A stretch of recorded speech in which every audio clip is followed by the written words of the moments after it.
जिस कांग्रेस ने हमारे देश के दो टुकड़े किए धर्म के आधार पर 1947 में, वही कांग्रेस अब जिलों जिलों को बांट रही है धर्म के आधार पर। जी हां, पंजाब के कैप्टन अमरिंदर सिंह जो मुख्यमंत्री हैं, उन्होंने एक जिले को अलग कर उसकी घोषणा की है और यह जिला है मलेरकोटला।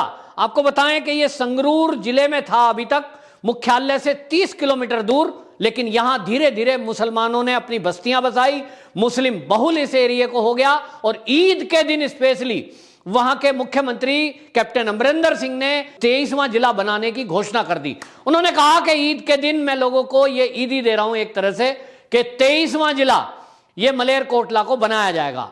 अब इस मलेरकोटला को नया जिला घोषणा करके, जो कि एक मुस्लिम बहुल एरिया बन चुका है, कांग्रेस क्या संदेश देना चाहती है? क्या यह उसी नीति के तहत चल रही है जिसके तहत देश का बंटवारा किया था आज से 73 साल पहले? इस पर योगी आदित्यनाथ जी ने कड़ी प्रतिक्रिया दी है और उन्होंने ट्वीट करते हुए कहा है कि मत और मजहब के आधार पर किसी भी प्रकार का विभेद भारत के संविधान की मूल भावना के विपरीत है। और वाकई इस बात पर बाकी सब मौन है। क्यों? आपको बताता हूं। कांग्रेस उसी नीति पर चल रही है कि जिस नीति के चलते हुए उसने देश का बंटवारा किया था। तो क्या एक सवाल उठ रहा है कि इस देश को धर्म के आधार पर बांटने वाली कांग्रेस क्या अब प्रदेशों के जिलों को धर्म के आधार पर बांट रही है? यूं तो कांग्रेस की सरकार 2-3 राज्यों में ही है, लेकिन जहां भी है ये वहां मुस्लिमों की तुष्टीकरण अभी भी छोड़ नहीं रही है। और आपको बताएं कि कहीं ये समर्थन में है, मौन होकर के, जहां ये शासन में नहीं है डायरेक्टली, जैसे कि पश्चिम बंगाल, वहां ये ममता बनर्जी का सपोर्ट कर रही है, मुस्लिम बहुल एरिया बनाकर, मुस्लिम बहुल जिले बनाकर उसको अलग से एक पहचान देने के लिए, तो वहां ये मौन है। इसी तरह आप देखेंगे महाराष्ट्र, वहां ये डायरेक्ट मुख्यमंत्री इनका कांग्रेस का नहीं है, लेकिन उद्धव ठाकरे जी केवल कठपुतली बने हुए हैं और कांग्रेस अंदर अंदर अपना एजेंडा उनसे करवा रही है लागू। कांग्रेस का एक ही एजेंडा है, मुस्लिमों का तुष्टीकरण और मुस्लिम बहुल एरिया को आप बढ़ावा दीजिए, उसके बाद वहीं से विधायक सांसद चुन के आएंगे और उस एरिया में फिर बाकी किसी की चलेगी नहीं, और वहां जो हिंदू रहते हो उनको तो फिर पलायन करना ही है। और इस सारी योजना को मौन होकर कांग्रेस चुपचाप अंदर अंदर फैलाती जा रही है। और यह देखने में आ रहा है, आए दिन हमें ऐसी घटना मिलती है कि यदि कोई घटना ऐसी हो गई कि उस घटना करने में मुसलमान व्यक्ति या युवक का नाम है, यहां तक कि अगर बलात्कार की घटना हो और वो बलात्कार किसी लड़की के साथ, चाहे दलित लड़की के साथ क्यों ना हो, अगर युवक मुसलमान है तो कांग्रेसी मौन हो जाते हैं। यदि वहां युवक कोई हिंदू है तो ही कांग्रेसी निकल करके सामने आते हैं, और यदि ये ऊंची जाति का हो, कोई उच्च वर्ग से हो और लड़की दलित हो, तब तो ये पूरा रोने धोने पूछ जाते हैं, काम धाम पूरा सब छोड़कर और पूरी मीडिया को लेकर। इसका मतलब यह है कि पूरी एक योजना कांग्रेस बना रही है शायद कि ये राज्यों में स्पेशली मुस्लिम बहुलों को एरिया में उनको बढ़ावा देगी, और जब वो एक एरिया में विस्तार करते जाएंगे, इस योजना से वो पहले ही काम कर रहे हैं। 1947 के बाद जो मुसलमान इस भारत में रह गए, उन मुसलमानों का एजेंडा बिल्कुल सेट है। उस समय नारे दिए गए थे कि मांग के लिए है पाकिस्तान, छीन के लेंगे हिंदुस्तान। ये उस समय के मुस्लिम नेताओं के नारे थे, और उस नारे को जिन लोगों ने कहा कि नहीं नहीं अब तो भारत आजाद हो गया और यहां तो संविधान है, देखें कौन कैसे कर लेगा, ऐसे कैसे हो जाएगा, ये जो लोग यहां हाथ पे हाथ रखे बैठे रहे और हिंदू मुस्लिम भाई भाई का नारा दे करके गलभैया करते रहे, आज वो देखें कि हो क्या रहा इस देश में। बहुत सारे एरिया ऐसे हैं जो अब हिंदुओं से अछूते होते जा रहे हैं, वह हिंदू रह नहीं सकता, और जब तक वो कम संख्या में हैं तब तक वो शांत रहते हैं। जब वो बहुसंख्यक हो जाते हैं तब वहां वो पूरा उत्पात मचाते हैं, और हिंदू उस एरिया को छोड़कर जाने को तैयार होता है क्योंकि वो दुखी हो गया। क्या करे, सरकार में कोई मदद नहीं करता, सत्ता कोई मदद नहीं करती, कानून संविधान मदद नहीं करता, क्योंकि कानून में कोई ऐसा प्रावधान नहीं है कि आप यदि किसी की मीट की हड्डी फेंकने से दुखी हो, या आप किसी अजान की वजह से दुखी हो, या आप किसी की वजह से डर रहे हो, और उस डर के माहौल में हर नागरिक को सरकार गन वाले पुलिस वाले मुहैया करा दे, ऐसी कोई व्यवस्था कानून में नहीं है। लोग छोड़ देते हैं, भैया कोई राजनीतिक दल है नहीं उनकी रक्षा के लिए बोलने वाला। बीजेपी है केंद्र में है या राज्य में है। अब हर जगह योगी जी तो है नहीं। उत्तर प्रदेश की बात अलग है कि वहां भयमुक्त वातावरण योगी जी ने बना दिया, अब लोग घरों को छोड़कर नहीं जा रहे हैं। लेकिन बाकी स्टेटों में चाहे भाजपा की सरकार ही क्यों ना हो, हर व्यक्ति योगी जी तो है नहीं, ना योगी जी हो सकता। और जहां ये भाजपा के मुख्यमंत्री भी योगी जी की तर्ज पर काम नहीं कर रहे हैं, वहां भी लोग डरे हुए हैं। और जहां बीजेपी की सरकार नहीं है तो वहां तो केंद्र दखल कर नहीं सकता, कानून नहीं है, और राज्यों में कोई मदद करता नहीं। और इसलिए आपको बताऊं, पूरी योजनाबद्ध तरीके से यह काम चल रहा है। जिहादी मानसिकता के लोग कांग्रेस के जरिए या कम्युनिस्टों के जरिए या अन्य दलों के जरिए जो बीजेपी से अलग हैं, उनके जरिए अपना एजेंडे पर काम कर रहे हैं। और उसका उदाहरण ये पंजाब में दिखाई दे रहा है कि जहां संगरूर के एक एरिया को काटकर अब अलग जिला बना दिया गया, मलेरकोटला। अब मलेरकोटला एक अलग जिला हो गया, और इस जिले की पहचान अब जब कभी भी नाम लिया जाएगा तो एकदम ध्यान आएगा, अच्छा वो जिसमें मुस्लिम बहुल है, जो पंजाब का मुस्लिम बहुल है। और ये आज पहली बार नहीं है। तो आप देखेंगे कि पंजाब सरकार, जो कांग्रेस की सरकार है, कैसे काम हो रहा है।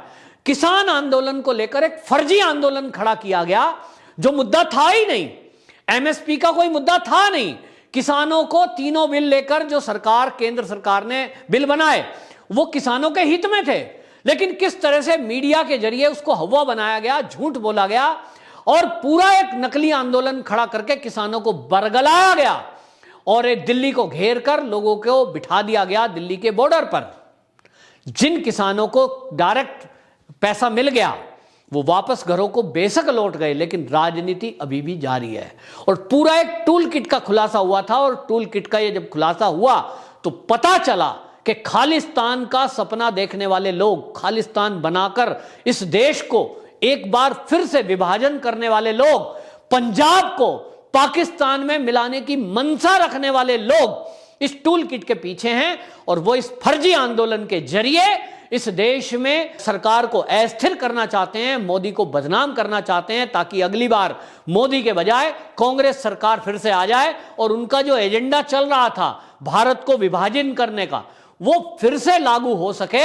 और इस बार यदि मोदी की जगह कोई दूसरी सरकार यानी कांग्रेस सरकार आ गई तो पक्का है कि पंजाब पाकिस्तान में मिल जाएगा, पश्चिम बंगाल बांग्लादेश में मिल जाएगा, और देश के ऐसे ही कई टुकड़े होकर ये टुकड़े टुकड़े हो जाएगा। ये टुकड़े टुकड़े गैंग का नारा भी है कि टुकड़े टुकड़े होंगे इंशाअल्लाह इंशाअल्लाह। अब ये जो गैंग है, इस गैंग का, टुकड़े टुकड़े गैंग का कांग्रेस समर्थन कर रही है। और ये जो अब समझौता हुआ है, ये जो गठजोड़ हुआ है वामपंथियों का और कांग्रेसियों का, ये बहुत भयंकर है, क्योंकि देश में कभी ऐसा हुआ नहीं था।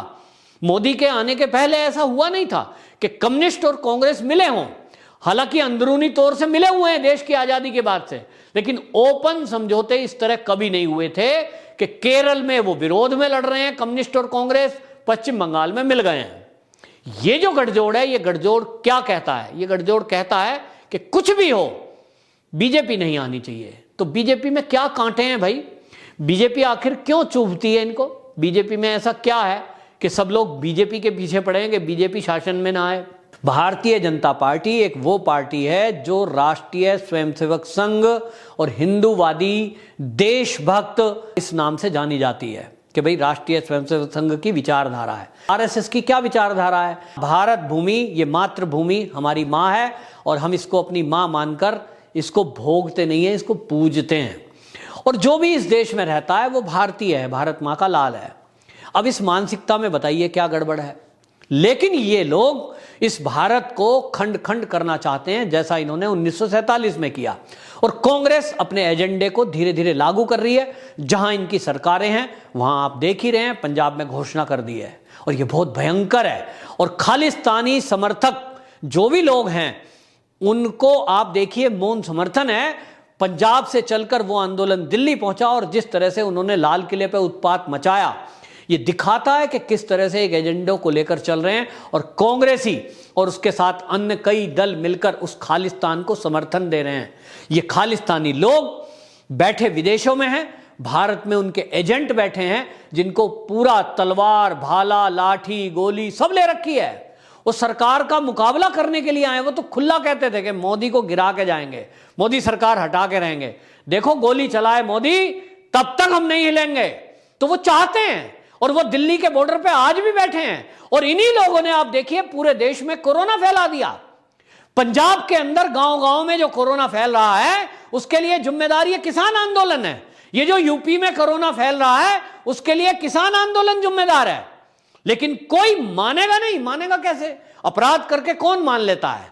लेकिन ये एक साजिश के तहत किया जा रहा है, और ये साजिश है देश को एक बार फिर से बांटने की।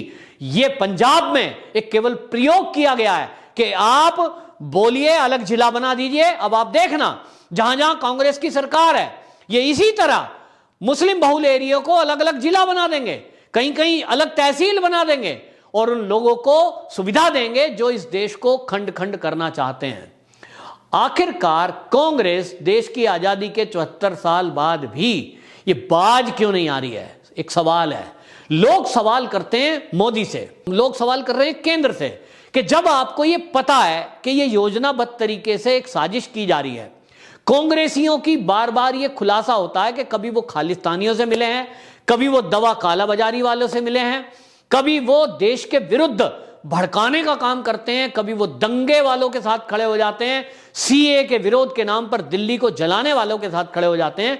ऐसे में हमारे देश में कोई ऐसा कानून क्यों नहीं बनता कि अगर कोई देश हित की बात केंद्र सरकार लागू करना चाहती है, जैसे वो सीए हो या धारा 370, अगर कोई इसके विरुद्ध कोई बयान देगा, इसके विरुद्ध कोई प्रदर्शन करेगा, उसको राष्ट्र के द्रोह के केस में जेल में क्यों नहीं बंद किया जाता? कुछ नेता हैं, ज्यादा से ज्यादा 100-150 नेता इस देश में होंगे, जिनकी वजह से यह देश पूरा का पूरा विदेशी एजेंटों के हाथ में और देश के दुश्मनों के हाथ में खेल रहा है। वो जो भी कुछ करते हैं वो ऐसा करते हैं जिससे देश के दुश्मनों को फायदा पहुंचे। वो ऐसा कुछ करते हैं जिससे देश की छवि बदनाम हो। अब वो कोरोना के काल को लेकर हो, वैक्सीन को बदनाम करेंगे, मोदी सरकार को बदनाम करेंगे। वो एक तरफ कहेंगे हम इस वैक्सीन पे विश्वास नहीं करते, हम नहीं लगाएंगे, और जब ये मौत का कारण बनने लगती है कोरोना बीमारी, तब यही लोग सारे के सारे हल्ला करते हैं और कहते हैं वैक्सीन क्यों नहीं लगा रही सरकार, वैक्सीन क्यों नहीं ला रही सरकार। पी चिदम्बरम देश के गृह मंत्री तक रहे हैं, वो ट्वीट कर रहे हैं, और क्या ट्वीट कर रहे हैं? हमको जानकारी मिली है कि अभी तक भारत को कोई ऐसी कंपनी विदेशी नहीं मिली है जो भारत में वैक्सीन का निर्माण करे। अच्छा जी चिदम्बरम जी, आपके पास जानकारी आ गई तो इसका मतलब जितने भी दुनिया के देश हैं वहां सबके जगह आपके एजेंट बैठे हैं जो बता रहे हैं कि हम साहब भारत में वैक्सीन नहीं बनाएंगे। आपको किसने बताया? क्या आप कोई सारी दुनिया के देशों से कांटेक्ट में हैं? बेमतलब की बात जिससे कि भारत के अंदर एक भय फैले, भ्रम फैले, ये कांग्रेसी लोग कर रहे हैं। तो मैं केंद्र सरकार से आह्वान करता हूं कि एक कानून शीघ्र बनाएं या देश में इमरजेंसी लगाएं जैसे इंदिरा गांधी ने लगाई थी। तो मोदी जी आपको भी बोल्ड स्टेप उठाना पड़ेगा, इस देश में इमरजेंसी लगा दीजिए कुछ दिन के लिए, और ऐसे जितने भी देश के गद्दार हैं उन सबको जेल में डालिए, चाहे वो कहीं भी किसी भी जुड़ाव रखता हो। और आपको बताऊं, देश की मांग है, ये मेरी मांग नहीं, देश की मांग है। लोग कहते हैं जुडिशरी में भी जो गड़बड़ियां चल रही हैं कि सरकार में आप सरकार में बैठे हैं, मुझे तो पता नहीं लगता कि देश के कानून मंत्री का काम क्या है। किसी जज का ट्रांसफर वो नहीं कर सकते, जज की पोस्टिंग वो नहीं कर सकते, कानून बनाकर इंप्लीमेंट आप नहीं करा सकते, आप किसी सरकार को किसी को अपनी मर्जी से जेल में नहीं डाल सकते। कानून है साहब, और कानून मंत्री है, एक मंत्रालय है, पता नहीं इस देश में क्या है। बहरहाल लोग सवाल उठा रहे हैं कि पुलिस मेहनत करती है और वो किसी को पकड़ के लाती है, और वो कानूनी पेचीदगियों के कारण, किसी के लालच के कारण अपराधी छूट जाता है। किसी के लिए कोर्ट रात को 12 बजे खुल जाती है, किसी के लिए कई सालों तक भी न्याय नहीं होता है। ये सवाल उठा रहे हैं लोग, तो कानून मंत्रालय का आखिर काम क्या है जब उनके हाथ में कुछ है ही नहीं। सॉरी, सुप्रीम कोर्ट के जो सीजेआई हैं वो सबसे ऊपर हैं, वो किसी को भी जेल में डाल सकते हैं। उनके खिलाफ कोई बोले उसके खिलाफ अवमानना का केस हो सकता है, लेकिन उनके खिलाफ कुछ भी नहीं हो सकता, ये सरकार भी कुछ नहीं कर सकती। अब इस तरह का जो कानून है, लोग सवाल कर रहे हैं कि भाई आखिरकार इस देश में है क्या। तो ये सब करने के लिए, ठीक करने के लिए ये सरकार कुछ करे। इंदिरा गांधी से सीखें मोदी जी। उनका जो कार्यकाल था और काम करने की जो स्टाइल थी, उससे आज कुछ सीख लेने की जरूरत मोदी जी को है। बहुत ज्ञान लेते हैं वो, बहुत स्टडी करते हैं, बहुत समझदार हैं, मैं भी उनका फॉलोवर हूं, लेकिन शायद वो अब गांधी जी को फॉलो कर रहे हैं आजकल। इंदिरा गांधी को फॉलो करने की जरूरत है। इस देश को इस समय बहुत इमरजेंसी पड़ी हुई है, नहीं तो यह देश कई साल पीछे चले जाएगा और हो सकता है यह देश दुश्मनों के हाथ में ना चला जाए। वंदे मातरम।